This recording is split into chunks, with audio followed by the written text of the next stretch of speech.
Oke. Nah, fungsi kuadrat sendiri itu bentuk persamaan umumnya begini. Jadi hubungan antara nilai Y dengan nilai X secara umum adalah AX kuadrat ditambah BX plus C. A itu adalah koefisien daripada X kuadrat, ya. Lalu B itu adalah koefisien atau pengali dari X, C itu hanya angka, misalnya plus 5 atau min 3 dan seterusnya, itu konstanta. Nah, syaratnya sebagai fungsi kuadrat, ini A-nya nggak boleh 0. Mengapa? Karena jika A-nya 0, maka teman-teman akan mendapat persamaan Y sama BX plus C. Ini persamaan apa? Masih ingat? Itu adalah fungsi linier. Padahal kita mau bahas fungsi kuadrat, berarti A-nya nggak boleh 0. Nah, yang pertama, kita mau membahas fungsi kuadrat bagaimana kalau dia menyentuh atau memotong sumbu Y. Masih ingat kasusnya kalau suatu grafik, ini kan pasti bisa digambar ya kurvanya. Kalau suatu grafik, kalau memotong sumbu Y, itu pasti X-nya harus 0 kan? Dia menyentuh sumbu Y ketika X-nya 0. Grafik fungsi kuadrat ini bentuknya bukan garis lurus tapi garis lengkung. Nah, kita mau lihat bagaimana secara aljabar dulu gitu ya titik potongnya. Oke, X-nya adalah 0, maka ini kan persamaannya ya, persamaan fungsi kuadratnya. Nah, masukin X-nya 0, A dikali 0 kuadrat tambah B dikali 0 itu 0, 0 plus C. Maka Y sama dengan C. Jadi titik potongnya adalah di titik 0, C, pasti. Jadi misalkan Y sama dengan 2X kuadrat tambah 3X plus 5, maka dia akan memotong di sumbu Y di titik 5, 0,5 koordinatnya. Oke ya, itu titik potong dengan sumbu Y. Nah, kita mau lihat ada contoh ya, misalkan di sini Y sama dengan X kuadrat. Ini berapa? C-nya? C-nya 0. Nah, Y sama X kuadrat yang ini. Yang berwarna ungu, teman-teman ya. Nah, dia memotong menyentuh sumbu Y. Ini kan sumbu Y ya.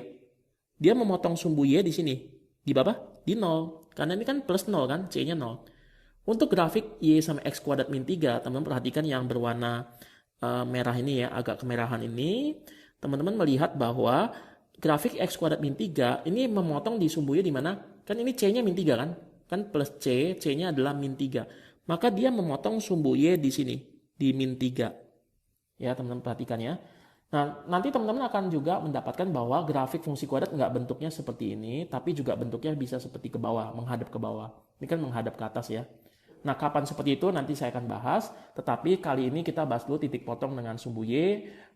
Intinya adalah kalau C-nya 5, berarti dia akan memotong di sumbu Y adalah 5. Itu yang pertama ya. Yang kedua sekarang, kita mau melihat nilai koefisien X kuadratnya. Ingat, Y sama dengan AX kuadrat plus BX plus C. Nah, A-nya ya, nilai A-nya. Jadi kalau nilai A-nya lebih besar dari 0, misalkan 2X kuadrat. Nah, A-nya kan lebih besar dari 0. Atau A-nya itu bisa 5, berarti 5X kuadrat gitu ya. Nah, itu kan positif ya, lebih besar 0. Maka teman-teman akan mendapatkan grafik fungsi kuadratnya itu bentuknya menghadap ke atas atau senyum. Kalau A-nya lebih kecil dari 0 atau negatif, misalkan min 2X kuadrat. Atau misalkan saya ambil contoh min 5X kuadrat, maka teman-teman akan mendapat grafik itu menghadap ke bawah nih, lengkungannya menghadap ke bawah atau sedih. Jadi gampang sekali cara ingatnya, cara hafalnya. Kalau positif, ya misalkan dompet kamu positif gitu ya, dompet kamu itu penuh dengan uang, maka teman-teman senyum.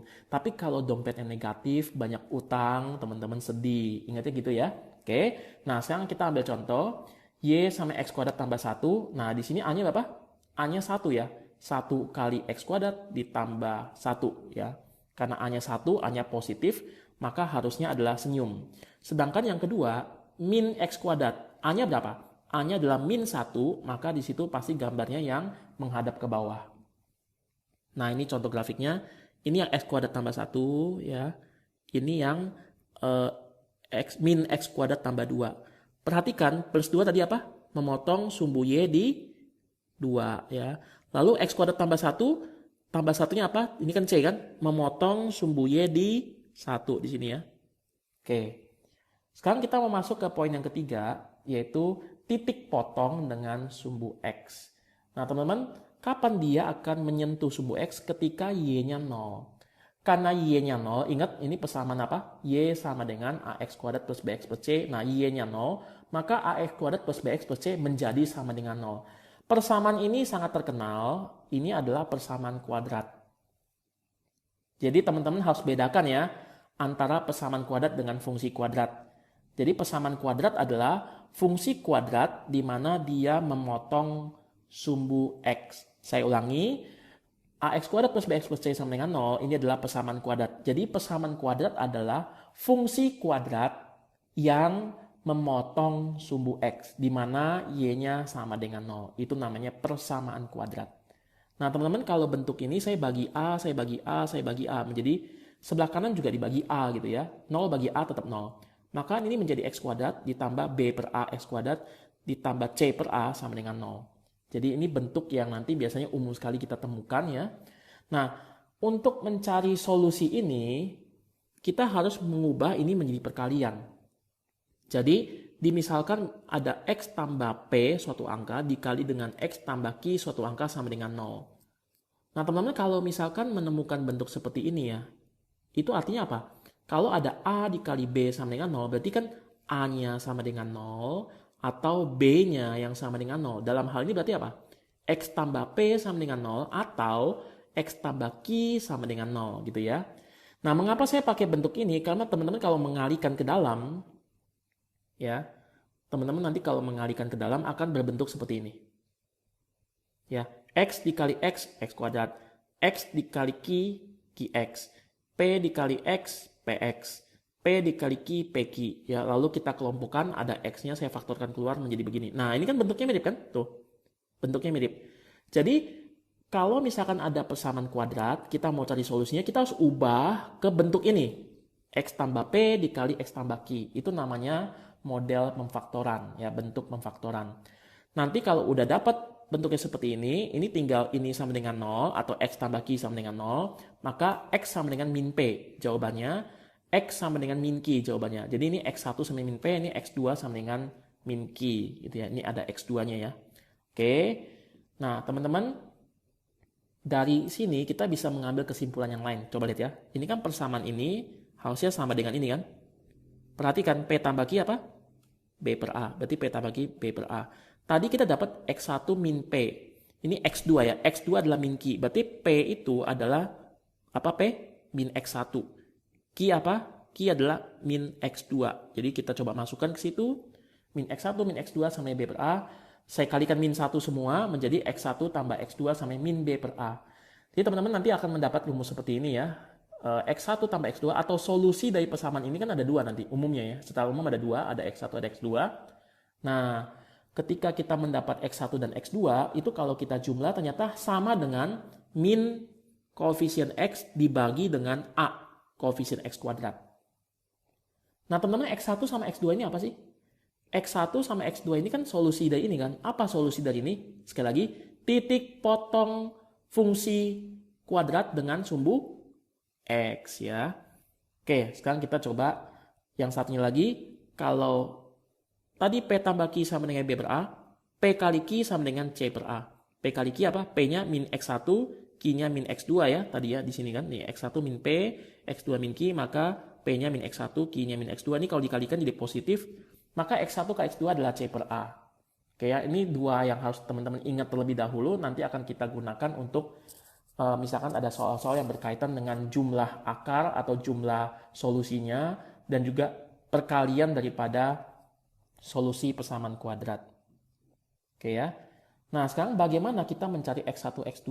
Cara yang pertama tadi dengan cara memfaktorkan. Nah, sekarang kita mau coba analisis bagaimana sih caranya memfaktorkan supaya kita dapat jawabannya. Misal, X kuadrat min 5X tambah 6 sama dengan 0. Saya mau cari berapa nilai X yang memenuhi ini. Jadi kalau saya masukkan nilai X-nya, pasti kalau di kuadrat dikurang 5 dikali angka itu tambah 6 sama dengan 0. Secara umum ada dua jawaban ya, secara umum. Bisa saja nanti nggak ada jawabannya, bisa saja jawabannya cuma satu. Tapi secara umum biasanya ada dua untuk persamaan kuadrat, yaitu X1 dan X2.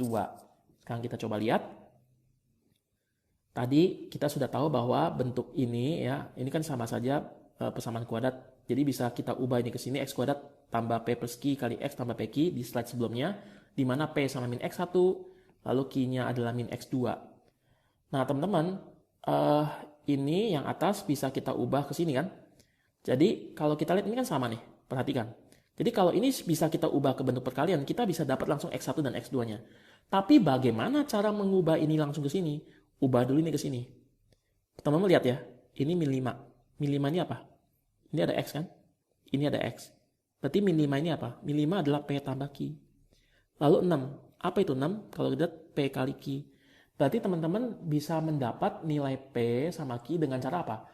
cari dua angka yang kalau dikalikan adalah ini, 6. Cari dua angka yang kalau dijumlah adalah min 5. Caranya begitu ya. Oke. Jadi ini metode memfaktorkan, mengubah dari bentuk ini, ya dari bentuk ini ke bentuk ini. Nah, sekarang kita coba P kali Q. Ya, ini kan P kali Q nih. Berarti coba cari dua angka yang kalau dikalikan itu 6. Bisa berapa aja? Bisa 1 dengan 6, bisa 2 dengan 3, bisa min 1 dengan min 6, min 2 dengan min 3. Kenapa kan min 2 kali min 3, 6? Min 1 dikali min 6, 6. 1 kali 6, 6. 2 kali 3, 6. Jadi bilangan bulat yang mungkin cuma ada 4 kemungkinan ini. Tapi jangan lupa, P tambah Q jumlahnya harus min 5. Jadi kalau dikali dua angka itu 6, kalau jumlah min 5. Nah, di mana yang di antara 4 kemungkinan ini kalau dijumlah itu adalah min 5? Tentu saja yang ini, ya, yang min 2 dan min 3. Jadi kita dapat P-nya harus min 2, Q-nya harus min 3. Maka sekarang dari persamaan X kuadrat min 5X tambah 6 sama dengan 0, kita bisa dapat X tambah P kali X tambah Q, di mana P-nya adalah min 2, Q-nya adalah min 3. Maka X sama dengan X min 2 sama dengan 0 atau X min 3 sama dengan 0. Nah, X min 2 sama dengan 0 adalah solusinya X-nya 2, yang satu lagi solusinya 3. Oke, ini adalah jawabannya. Jadi ini adalah cara untuk mencari solusi dengan cara pemfaktoran. Ya, teman-teman harus ingat ya, P dan Q itu belum solusi ya. P dan Q itu hanya variabel untuk mengubah bentuk ini ke sini. Jadi ketika ini diubah, ini P-nya kan min 2, ini Q-nya kan min 3. Tapi sekali lagi itu belum X1, X2. Tapi kalau mau cari X1, X2 gimana? Ya ini dipindahkan jadi X1 sama dengan min P. X2 sama dengan min Q ya. Jadinya 2 dan 3. Ini solusinya. Ini disebut juga nama lainnya akar-akar persamaan kuadrat. Ya, solusi daripada persamaan kuadrat seringkali disebut juga akar-akar persamaan kuadrat. Oke, kita lanjut. Misalkan ada contoh lain. Misalkan ada X kuadrat min X min 12 sama dengan 0. Nah, bagaimana cara mencari solusinya? Teman-teman ingat ya, tadi cari dua angka P dan Q gimana? Kalau dikalikan harus min 12. Nah, ada berapa kemungkinan? Min 1 kali 12, atau 12 kali min 1, atau min 2 kali 6, 2 kali min 6, min 3 kali 4, 3 kali min 4. Tetapi yang jumlahnya harus min 1, kedua angka itu. Yang mana? Di antara semua kemungkinan ini yang dijumlah min 1. 3 dengan min 4. Berarti P-nya 3, Q-nya min 4 ya kan? Maka saya bisa tuliskan X tambah P dikali X tambah Q. X tambah 3 dikali X tambah min 4. Jadi solusinya adalah X tambah 3, X min 4 sama dengan 0. Nah, jadi bentuk bentuk persamaan kuadrat ini bisa saya ubah ke dalam bentuk perkalian seperti ini. Karena ada perkalian berarti X tambah 3 sama dengan 0 atau X min 4 lah yang sama dengan 0. Sehingga kita dapat X1-nya min 3, X2-nya 4. Atau teman-teman bisa tahu misalkan udah tahu nih P-nya 3, Q-nya min 4. Ya udah kan X1 min P, X2 min Q. Bisa begitu juga ya. Atau dengan cara yang tadi saya bilang secara aljabar, kalau ada perkalian, berarti ini yang sama dengan 0, atau ini yang sama dengan 0, maka X-nya adalah seperti ini, min 3 dan 4. Hasil sama itu ya, min 3 dan 4. Oke, jadi cari solusi dari, misalkan sekarang ada contoh lain ya, bagaimana kita cari solusi dari X kuadrat tambah 2X plus 1. Seperti ini ya, kita coba latihan sekali lagi. Maka teman-teman harus mengubah ini ke bentuk pemfaktoran ya kan. Nah, kita cari dulu P dan Q, kedua angka itu apa aja. Yang kalau dikalikan harus 1. Ya udah cuman dua kemungkinan, 1 kali 1 min 1 kali 1. Nah, kenapa yang 1 sama 1 yang dipilih? Karena yang kalau teman-teman jumlah di sini harus 2, ya 1 tambah 1 kan. Jadi X tambah P kali X tambah Q, X tambah 1 kali X tambah 1. Maka jawabannya apa? X tambah 1 sama dengan 0 atau X tambah 1 sama dengan 0. Sama ya. Jadi jawabannya adalah X1 sama X2 sama min 1. Jadi ini memotong sumbu X di berapa titik? Hanya di satu titik, karena sama. Kedua titiknya sama berarti hanya menyentuh atau menyinggung ya. Menyinggung sumbu X di satu titik. Nah, teman-teman bagaimana jikalau soal itu A-nya nggak 1? Tadi kan kita semua koefisien X kuadratnya 1. Bagaimana kalau koefisien X kuadratnya tidak 1? Jadi di sini saya membahas bukan hanya menghafal metode ya. Teman-teman kan mungkin udah pernah dapat metode pemfaktoran kan? Tapi mengapa seperti itu? Mengapa kita cari angka yang kalau dijumlah itu misalkan yang tengahnya, terus kalau dikali itu yang belakangnya. Nah itu dapat dari mana? Tadi saya sudah jelaskan di bagian yang sebelumnya ya, barusan saja. Nah tapi bagaimana kalau di sini ada angka 2? Nah kita mau menggunakan bentuk seperti ini. Jadi sekali lagi ini bisa diubah ke dalam bentuk perkalian, hanya saja sekarang angka depannya ada, misalkan ini A ya, jadi seperti ini. Loh, kenapa bentuknya seperti ini? Karena kalau ini saya kalikan satu-satu, akan bentuknya mirip dengan ini. Coba ya.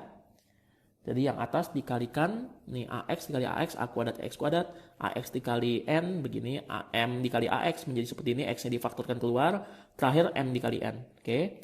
Nah ini kan bisa di ini ya, bisa dibagi ya, antara atas dengan bawah, bentuknya seperti ini. Nah perhatikan teman-teman, ini bentuknya mirip kan dengan ini. A-nya di sini 2, ya kan. Lalu min 5-nya apa? M tambah N. 3-nya apa? Nah problem nih, ini bukan M kali N lagi, tapi apa? M kali N bagi A, itu 3.